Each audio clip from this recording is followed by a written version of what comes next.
अस्सलाम वालेकुम व्यूअर्स, आज हम चिकन मुमताज़ बना रहे हैं। अगर आपको मेरी वीडियो अच्छी लगे तो प्लीज़ चैनल को सब्सक्राइब, वीडियो को लाइक और शेयर जरूर कीजिएगा और वीडियो को लास्ट तक ज़रूर देखिएगा। तो आइए रेसिपी स्टार्ट करते हैं। सबसे पहले एक देचकी लें, उसमें 2 टेबल स्पून के करीब ऑयल ऐड करें। 2 मीडियम प्याज जिसकी मैंने स्लाइस में कटिंग कर ली है वो डाल दें। प्याज को ऑयल के अंदर हल्का सा फ्राई कर लें, इसका कलर बस चेंज हो जाए। जब प्याज अपना हल्का सा ही कलर चेंज करे तो इसके अंदर 2 मीडियम टमाटर और 4 से 5 हरी मिर्चें वो डाल दें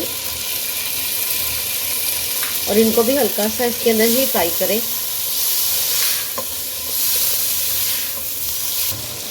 1 से 2 मिनट के बाद जब टमाटर भी इसमें सॉफ्ट हो जाए तो इसको निकाल लें, इसका फ्लेम ऑफ कर दें। ये ठंडा हो जाए तो इसको पीस लें। इसी देचकी में हाफ कप के करीब ऑयल ऐड करें।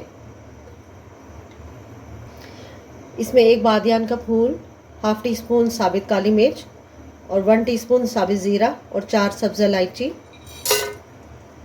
अब इसको ऑयल में फ्राई करें जब तक इसकी खुशबू नहीं आ जाती। जब मसाले की खुशबू आने लगे तो इसमें 1 किलो चिकन जिसको मैंने अच्छे से धो लिया है, अब इसको इसमें डाल दें। अब चिकन को इसमें फ्राई कर लें। जब चिकन इसमें अपना कलर चेंज करे तो इसमें 1 टेबल स्पून लहसुन अदरक पेस्ट वो डाल दें और इसको लहसुन अदरक पेस्ट को भी फ्राई कर लें। इसके अंदर लहसुन अदरक इसमें अच्छे तरीके से भून जाए, क्योंकि लहसुन अदरक के कच्चेपन की स्मेल ख़त्म हो जाए तो इसके अंदर 1 टीस्पून नमक आप इसमें अपने टेस्ट के मुताबिक भी डाल सकते हैं। स्पून पिसी हुई काली मिर्च, 1 टेबल स्पून धनिया पाउडर, हाफ टी स्पून हल्दी और 1 टीस्पून ज़ीरा पाउडर। अब मसाले को भी इसके अंदर भून लें।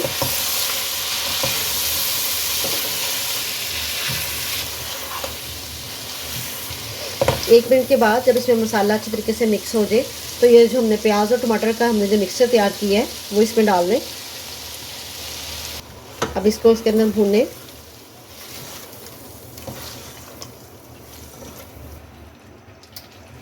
दो से 3 मिनट तक मैंने इसको मसाले के साथ अच्छे तरीके से भून लिया। अब इसका फ्लेम लो कर दें। अब इसके अंदर 1 प्याली से थोड़ा सा कम दही वो इसमें शामिल कर दें, जिसको मैंने अच्छे तरीके से बीट कर लिया था। अब दही को इसके अंदर मिक्स करें। इसका फ्लेम थोड़ा सा हाई कर दें और इसे कवर करके कुक करें। सालन को पकते हुए 12 से 15 मिनट हो गए हैं।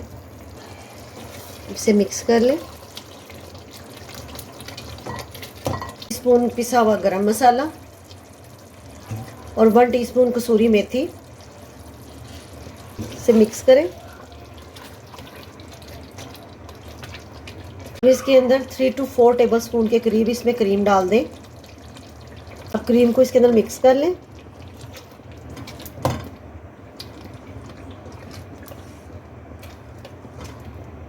अब इसको 2 मिनट के लिए कवर करके रख दें ताकि मसाले की और कसूरी मेथी की इसमें अच्छी सी खुशबू आ जाए। 2 मिनट के बाद अगर आपको मेरी वीडियो अच्छी लगे तो प्लीज़ चैनल को सब्सक्राइब, वीडियो को लाइक और शेयर ज़रूर कीजिएगा। अब इसका फ्लेम ऑफ कर दें और लास्ट में इसके ऊपर ये हरा धनिया थोड़ा सा वो डाल दें और इस तरह हमारा चिकन मुमताज़ सर्व के लिए रेडी है। अपना ढेर सारा ख्याल रखिएगा और मेरी दुआ में याद रखिएगा। अल्लाह हाफिज़।